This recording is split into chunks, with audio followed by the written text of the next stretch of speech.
like refile this guide to make it even better. But currently, because I lost my files, the plan is remaking the design with upgrades. When you say 4 modules and distillation, so that's 4 modules apart from distillation? Yeah. So we'll start today. Yeah. Modeling transient flow and heat transfer problems. So this is important in your assignment work as well. So and whatever CFD you will be doing. So so steady flow, you know what is meant by steady flow. So it doesn't. So flow variables do not change with time, and effectively you will have a converged flow field for steady flow. In unsteady flow, variables do change with time, and the answer you will get is a mean flow flow field, which is quite similar to the steady state flow field, and a variable component. So so possible causes for unsteadiness could be forced motions, so that is the geometry, and induced unstable flow like vortex shedding, upstream wake, or just turbulence created by something else, or turbulence created within.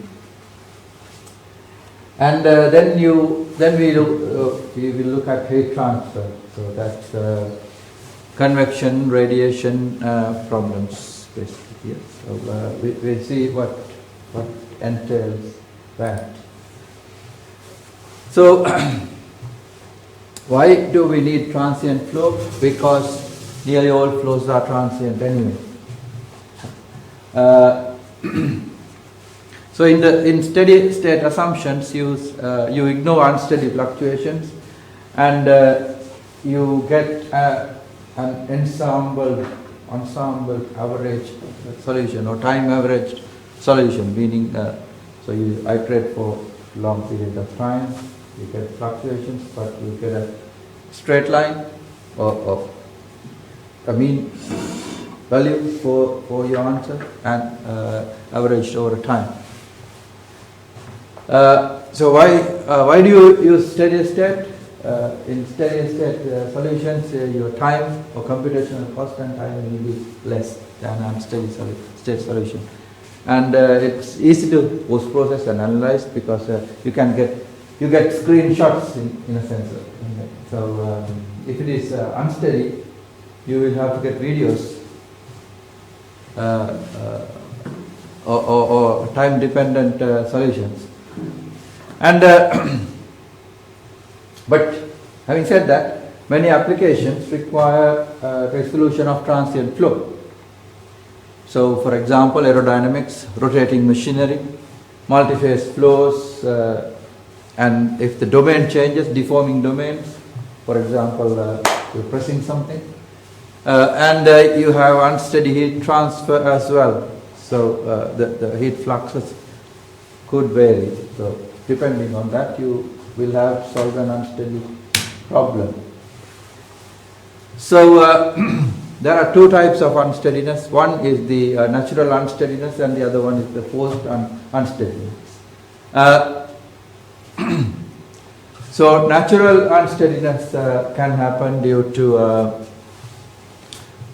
growth of instabilities within the fluid or a non-equilibrium initial fluid state.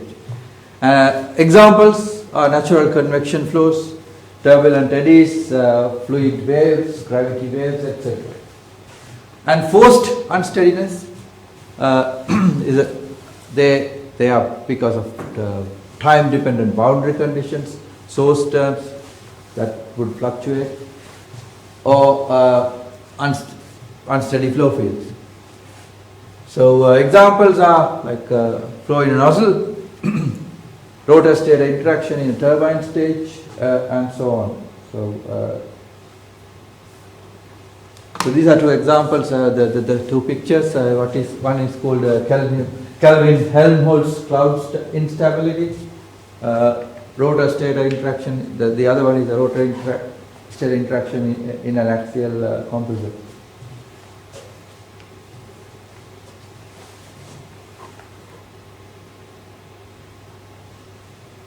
So I'll tell you a little story. I had a friend, a colleague, when I was learning CFD, and this is actually last century.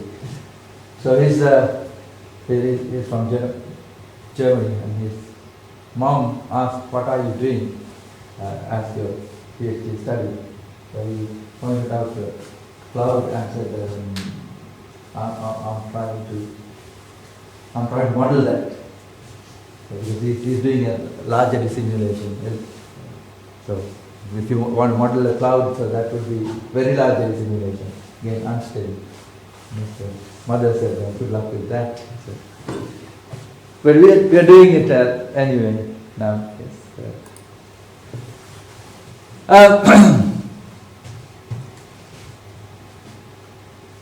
So then simulate a transient flow field over a specific time period. So when you do that, the solution will approach a steady state solution or a time period solution, time periodic solution. So steady state solution, so your solution will be a fixed one. But a time periodic solution, so then you give a time space, so depending on the time your solution will differ.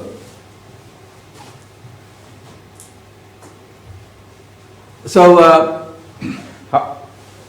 however, what you even in an unsteady solution, what you need to do is to get the solution for a specified time. So you can't do it forever and ever. So you can't do that. So you specify a time period and get a solution during that time.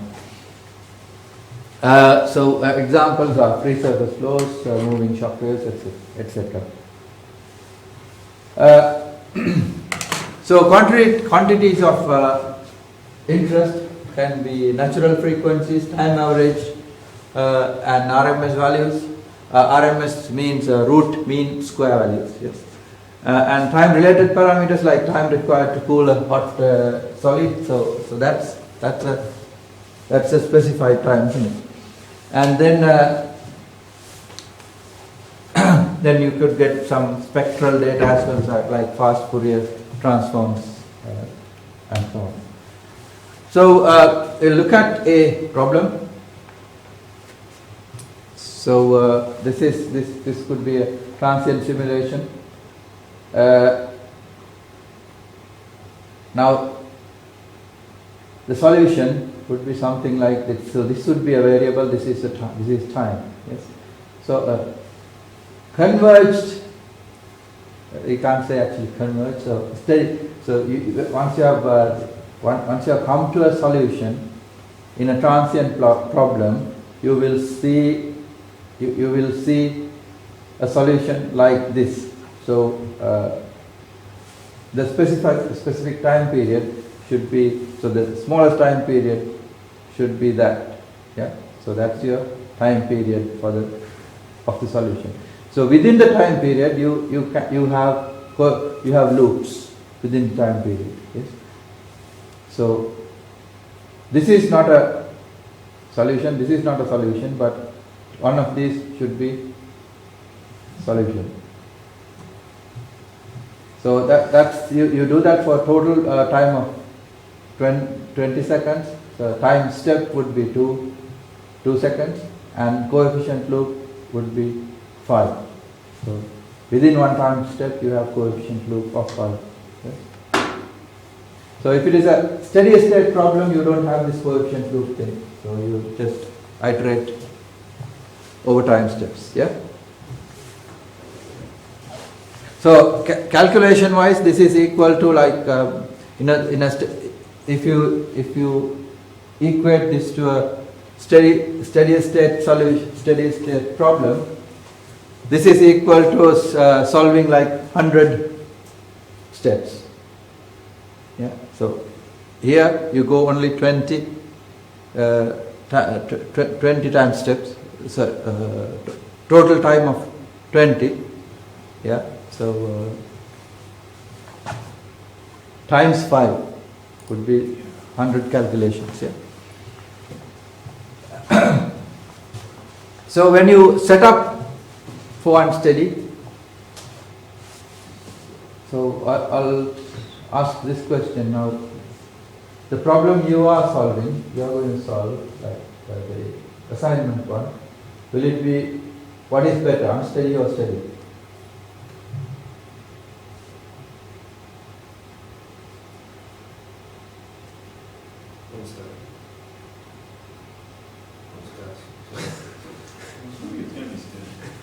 You say it's steady. At the beginning, when we were telling I it's steady. Luca, what do you say? I'm going to assume it's steady at the beginning. Huh? Steady as well. Steady. Okay. Lucian? I hope it's steady. Iman? If you, so what was the question again? We'll start around steady, we'll study for the order. For the course. For the steady. Yeah. Because they don't, the inputs, what is fluctuating for you to consider unsteady? Well, or a very long period of time, like hours, yeah? But within a fairly small space, it is it's steady, isn't it? Yeah.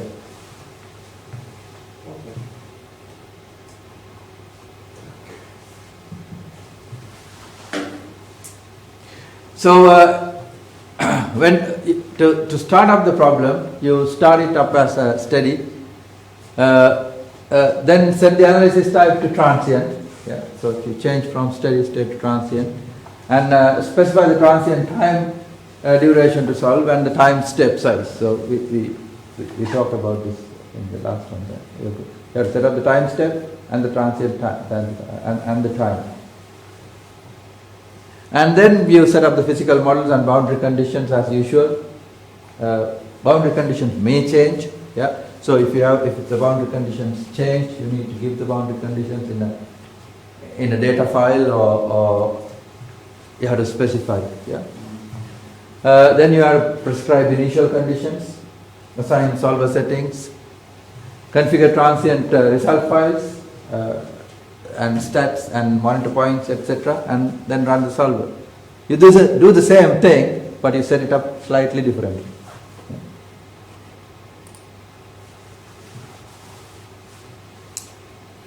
So analysis type. So you go in CFX, you go transient. So this is an older version of CFX. Yeah. Deciding the time step. So the time duration, it sets the time when the calculation ends. Yeah. So then you give a time step. So that divided by that would be the total number of calculations. Then you give a maximum number of time steps and number of time steps per run. Okay. So they are fairly self-explanatory. Yeah.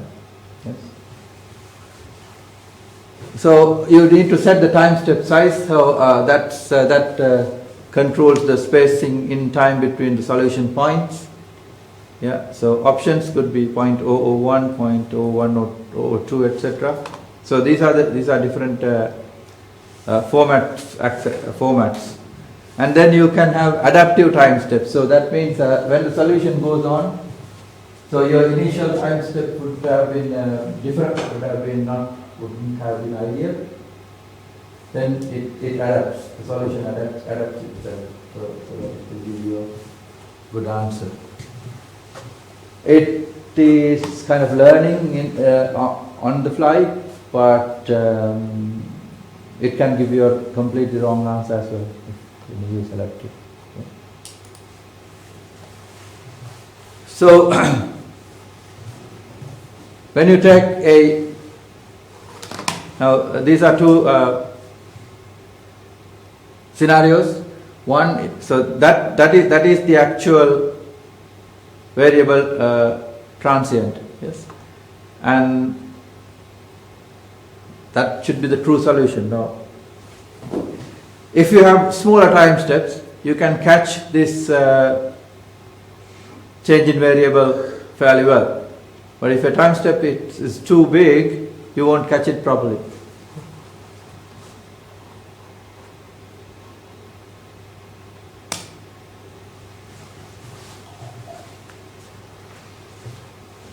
So to calculate the time step,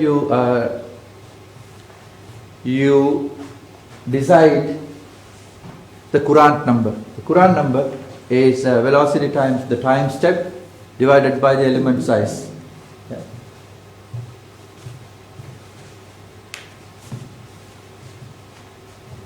Is that something we should be using in our? Sorry? Are we going to be using that in our report? You don't need to because it's not transient. Yeah.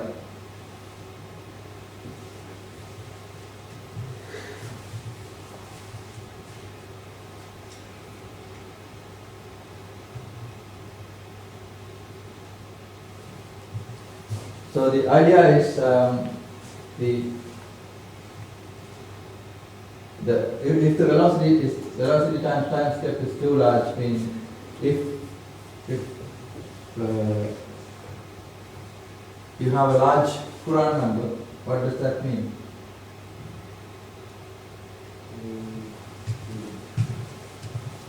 So your element won't catch it properly. Yeah. What's that? Because the element size is too small or something, or too big? Yeah. So typical Courant number values could be 2 to 10. Yeah.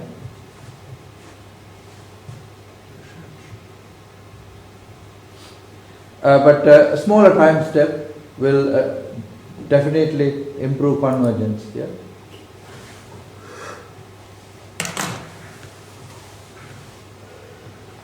And then you can give time-dependent boundary conditions, velocities, mass flow pressure conditions, etc. You can give them time-dependent conditions.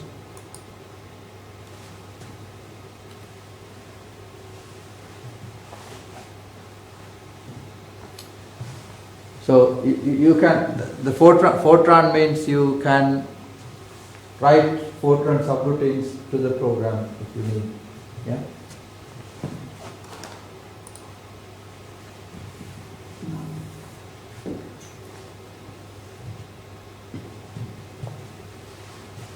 So as I said before, to do CFD, you have to have a rough idea of what you are solving anyway.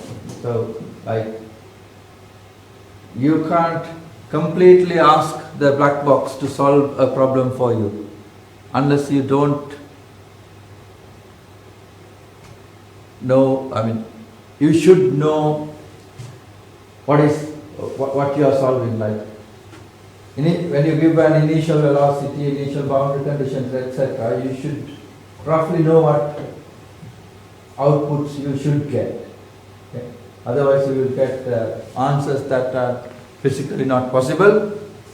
So you should know that it is not going to be possible. It's wrong. But when it is wrong, you should know it is wrong. Okay? So if a transient simulation is started from an approximate initial guess, the initial transient will not be accurate. Yeah?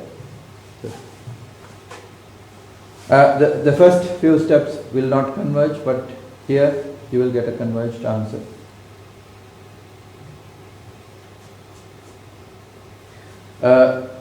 You can, so when you start, you need to have a very small time step so that your solution is not going to diverge. Yeah.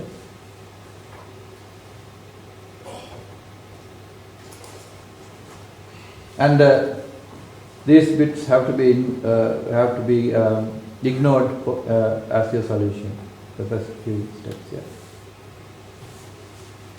So to control the solver, you can have implicit schemes or explicit schemes. First order backward Euler or second order backward Euler, you can use them. So that is the default one normally.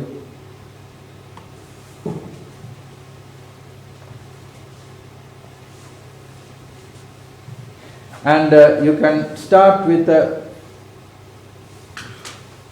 solution itself as well. Yeah. So when you change the condition sometimes.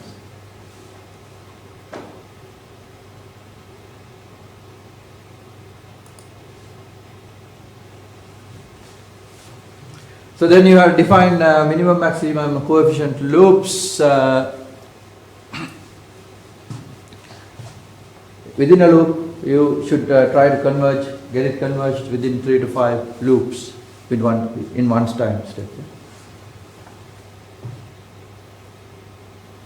So if you can't achieve convergence, you can increase the number of loops within a time step.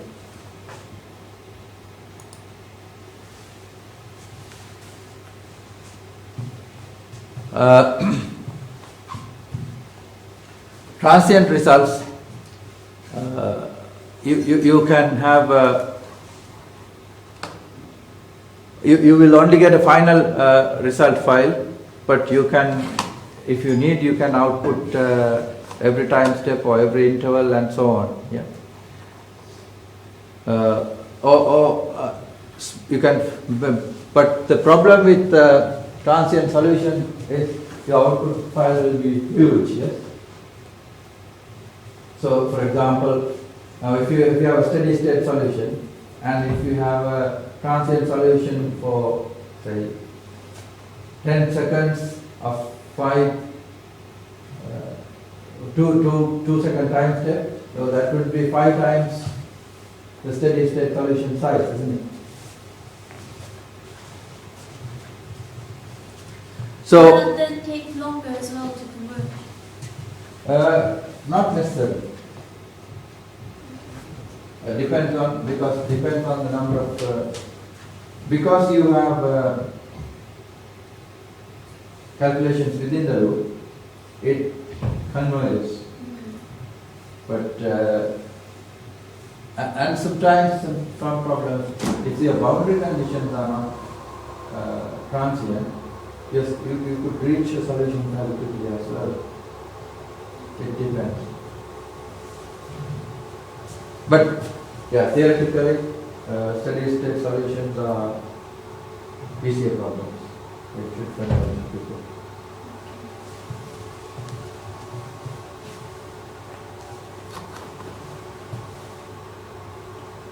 So then, when you write the output, you need to determine when how the output are written, the frequency. Yeah.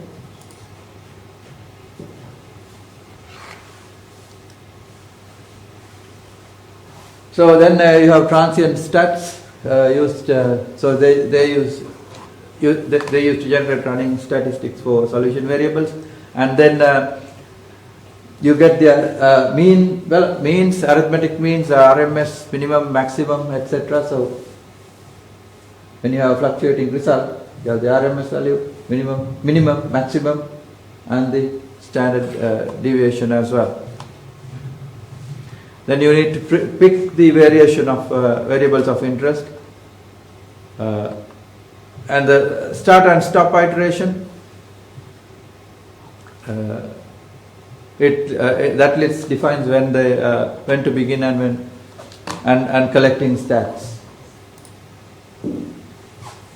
Then you have output file. So your output file will look like this. So you don't pay attention at the moment to these files. Yes.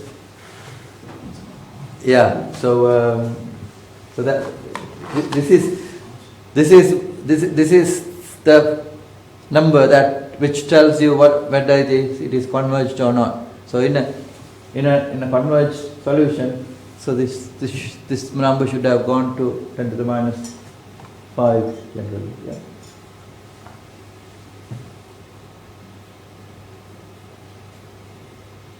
So you have Courant number, steady. So your output file is larger in what it shows is larger. The number of information is larger than your steady state solution.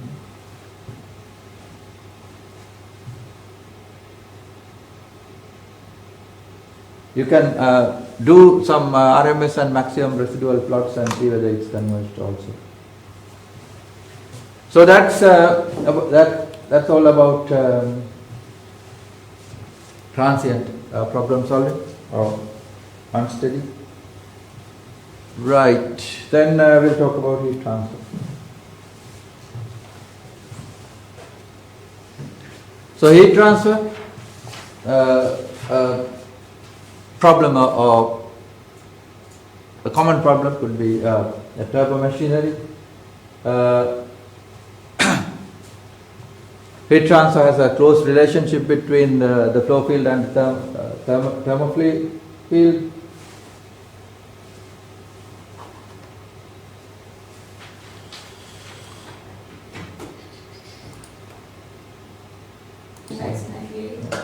Into a couple, so meaning that the data from the CFX will transfer automatically from FA.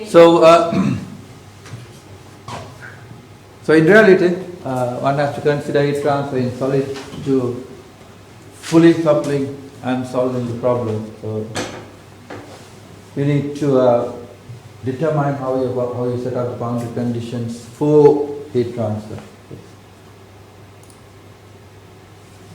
Now, when you take the Navier-Stokes equation, so you have different terms. Yes. So the last term should be energy source term. Yes. So that's the energy source term. So in that one, you can include the heat transfer. So in CFX, yeah, well, answers in general. yeah. Is there any way of seeing these results in equation form? Results in equation. Not results, sorry, the simulation equation form.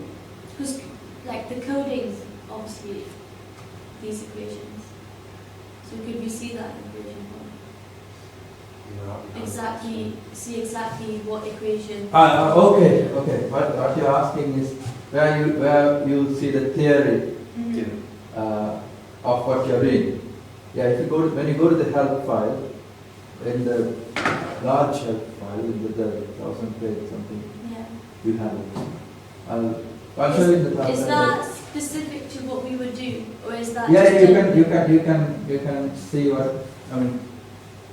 For example, now that equation, if you the full equation is there, and then it tells you if you consider steady state or if you consider these different types, how the equation will reduce. So the whole explanation is given. Is there a way to put the numbers that you've used in your simulation? Will it tell you? You can't put numbers and see because it's at the end of the day it's an arithmetic equation. Yeah. So, but you can see the partial differential equations in the And that's just general, isn't it? It's not like we would have to find specific for our case. Yeah. But the help is the general one. Yeah. But so for example, if you have radiation, you will have different radiation models. That's what we will be talking about. So the equation pertaining to that particular radiation model is there. So that is what you have to refer to.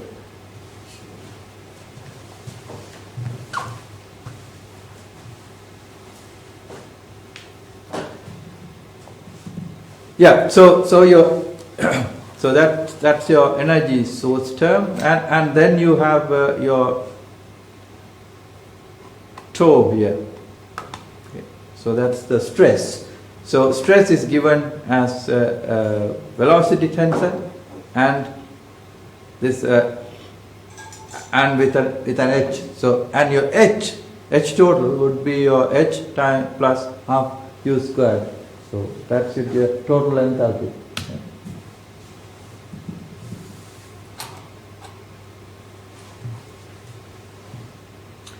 So that would be a transient parts. That would be a convection, conduction, viscous work, and the sources. So that's your energy transport equation. Yeah.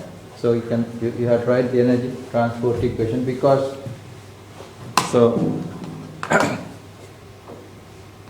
you have to include energy in the equation. Yeah. So that would be your energy transport equation. So so if it is non-viscous, you don't have that. So if you only consider convection or only consider conduction, yeah, so you will not have everything. Yeah. So if it is a steady state problem, you don't have that either. Yeah. If it is a steady state problem, there is no delta over delta T, is it? Yeah. So you don't have that. So your equation should reduce to that. Those only. Which two? Those So- two. Okay. From the convection one. Yeah. So if you can have a problem where you have only convection. Yeah. Yes. So then your unsteady state. Yeah. So that will be zero. Yeah. That will be zero because you don't have conduction. That will be zero. Viscous work, no viscous work. Say it's non-viscous. Yeah. And your source terms should be equal to convection. Okay. So that's how you reduce the equation. Right? With your assumptions. That makes sense.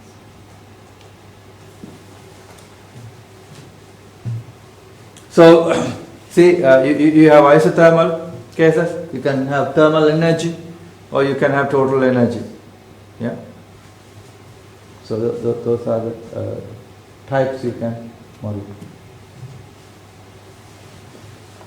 Then, as I said, multi-component and conduction heat transfer. So you have transient, conduction, and source terms. So radiation modeling is not there. So in a solid domain, you don't have radiation. Therefore, you just use those only. So reducing in a sense. Yeah. So when you create a heat transfer model or select a heat transfer model, so you go to domain fluid models panel, and then you can use isothermal or total energy or thermal energy. You can use these ones. This is what we're using on the side. Yeah. And you can then enable the viscous term or not. Yes. Including viscous term or not. Enable radiation model or not.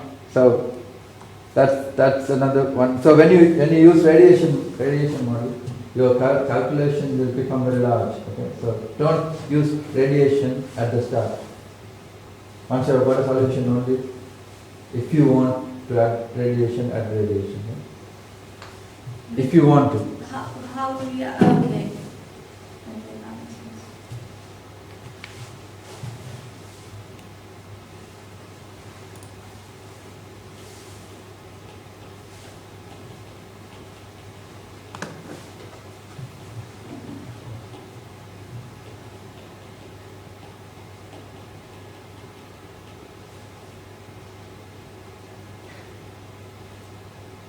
So radiation is like when you use radiation, it's like bouncing a ball in a room. Yeah, you know that. So you need to consider how many surfaces you consider and how many bouncing times you consider in the radiation model.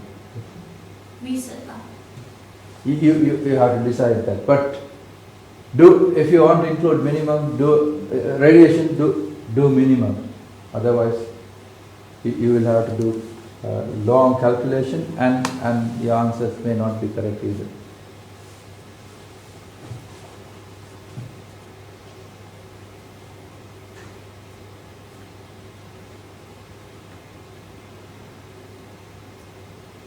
So the amount of absorption depends on the emissivity of the surface, isn't it? So for example, if your light has a ray going into that onto that wall, and then there is an emissivity, so something bounces off the wall, comes to this wall, this floor, there's an emissivity, bounces back, goes up to that ceiling, there's an emissivity, and so on. So how many you need to determine how many bounces you want to look at. Yeah, one or two may be enough for most of the purposes. Yeah. So radiation models could be like Rosalind model, P1 model, discrete transfer model, and Monte Carlo model. So it's not available in ANSYS CFD normally, not. So in all models, it has assumptions and limitations. Yeah.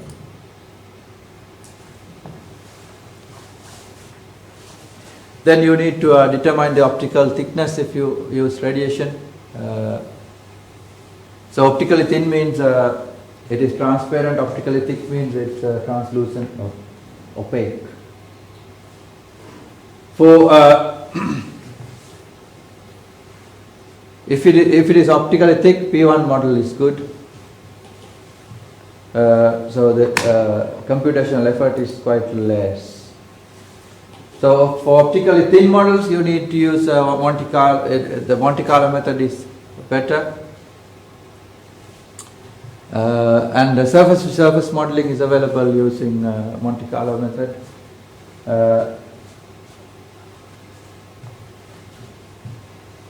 For solid domain, only Monte Carlo method can be used. Yeah.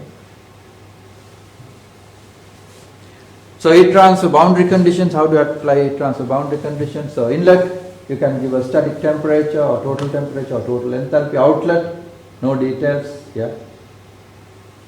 Opening, you can give an opening temperature. Wall, adiabatic, fixed temperature, heat flux or heat transfer coefficient. So this is important in your calculations, yeah? You know that.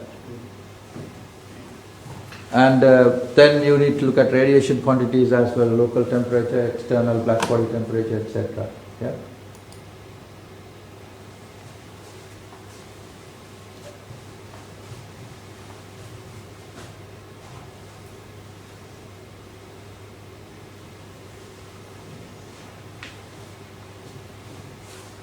So look at the emissivity factors and whether it is opaque or not, or translucent. Then you give a thermal contact resistance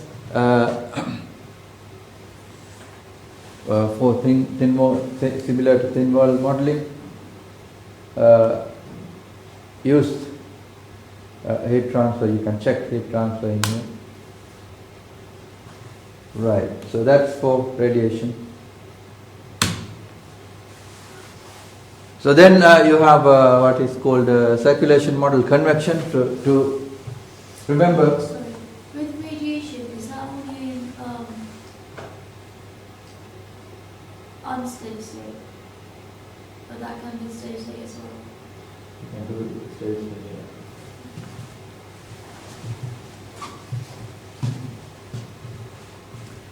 Remember, for convection, necessary parameters you have to have gravity in your solution. Gravity check.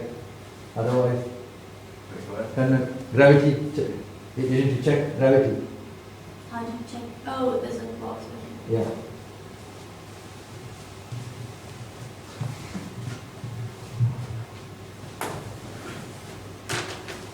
Oh, buoyancy. Yeah?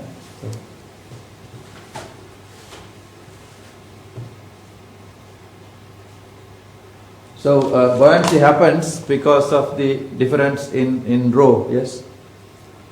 So density difference. Yeah.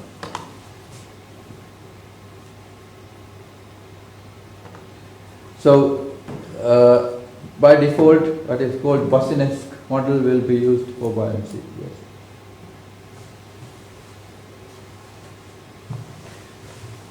Then when you want to look at results, you have the wall temperatures, yes, then you have the temperature, which is the local fluid temperature, then you have the wall adjacent temperature, so that would be your that temperature, so the temperature adjacent to the fluid domain. And then you can calculate the wall heat transfer coefficient. So wall heat transfer coefficient would be that is how we calculate. So that will be the total heat transfer through the wall, T volt minus T ref times the heat transfer coefficient. So that would be your wall heat flux. Yes.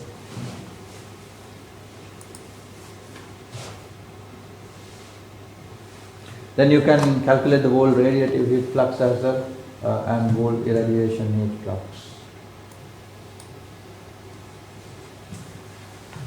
So those are the things that you have to consider in your calculations. So these slides should help you a little bit in your assignment. Right, so that concludes this lecture. So that's actually lecture 7, even though it's 5.